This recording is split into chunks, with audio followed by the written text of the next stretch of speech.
ನಿಮ್ಮ ಸತ್ಯ ಯುನಿಲೆಟ್ ಅಲ್ಲಿ ಫುಲ್ ಮೂನ್ ಸೇಲ್ ಮೇ 31 ಒಂದಿನ ಮಾತ್ರ. ಸತ್ಯ ಯುನಿಲೆಟ್. ಕುಮಾರಸ್ವಾಮಿ ಕರೆ ವಿಚಾರ ಮೊಳಕಾಲ್ಮೂರು ಶಾಸಕ ಎನ್.ವೈ. ಗೋಪಾಲಕೃಷ್ಣ ಸ್ಪಷ್ಟನೆ ಕೊಡ್ತಾ ಇದ್ದಾರೆ. ಜೆಡಿಎಸ್ಗೆ ವೋಟ್ ಹಾಕಿ ಅಂತ ಕರೆ ಬಂದಿದ್ ನಿಜ. ಗೋವಿಂದರಾಜು ಎನ್ನುವ ವ್ಯಕ್ತಿ ಫೋನ್ ಮಾಡಿದ್ದ. ಅವ್ರು ಯಾರು ಅಂತ ನಂಗೆ ಪರಿಚಯ ಇಲ್ಲ.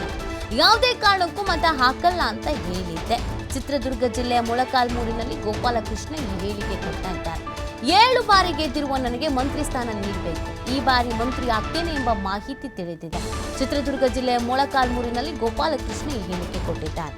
ಸೊ ಕರೆ ಬಂದಿದ್ದು ಹೌದು, ಆದರೆ ಯಾರೋ ಗೋವಿಂದರಾಜು ಅನ್ನೋರು ಕರೆ ಮಾಡಿದ್ರು. ಅವ್ರು ಯಾರೋ ನನಗೆ ಗೊತ್ತಿಲ್ಲ ಅಂತ ಹೇಳ್ತಿದ್ದಾರೆ. ಆಮೇಲೆ ಮಂತ್ರಿಗಿರಿ ಸಿಗುವಂಥ ನಿರೀಕ್ಷೆಯನ್ನು ಕೂಡ ಇಟ್ಕೊಂಡಿದ್ದಾರೆ.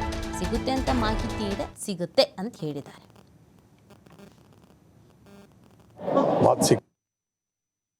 ಹೋಪ್ಸ್ ಇದೆ.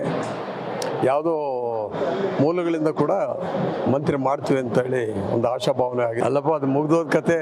ಅದು ನಿಜ. ನನಗೆ ಫೋನ್ ಬಂದಿತ್ತು. ಅವರು ನನಗೆ ಯಾರು ಅಂತ ಅವ್ರಿಗೆ ಗೊತ್ತಿಲ್ಲ, ಪರಿಚಯ ಇಲ್ಲ.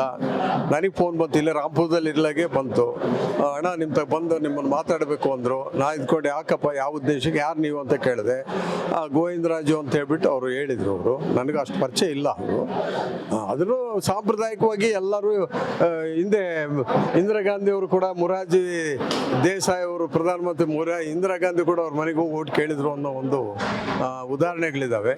ಹಾಗಾಗಿ ಕೇಳಿರ್ಬೋದು. ಆ ವಿಚಾರದಲ್ಲಿ ನಾನಂತೂ ಪಾರ್ಟಿ ಬದ್ಧವಾಗಿ, ನಾನು ಯಾವ ಪಾರ್ಟಿಗಿದ್ದರೂ ಪಾರ್ಟಿಗೆ ನಾನು ಬದ್ಧವಾಗಿ ಮಾಡಿದ್ದೀನಪ್ಪ. ಯಾವುದೇ ಸಂದರ್ಭದಲ್ಲಿ ದಯವಿಟ್ಟು ನನ್ನ ಹತ್ರ ಬರಕ್ಕೆ ಹೋಗ್ಬೇಡ್ರಿ, ನೀವು ಎಕ್ಸ್ಪೆಕ್ಟ್ ಮಾಡಬೇಡ್ರಿ ನಾನು ಓಟ್ ಕೊಡಲ್ಲ. ನಾನು ಕಾಂಗ್ರೆಸ್ನವನು, ಕಾಂಗ್ರೆಸ್ಗೆ ಓಟ್ ಹಾಕ್ತೀನಿ ಅಂತ ಹೇಳಿದೆ.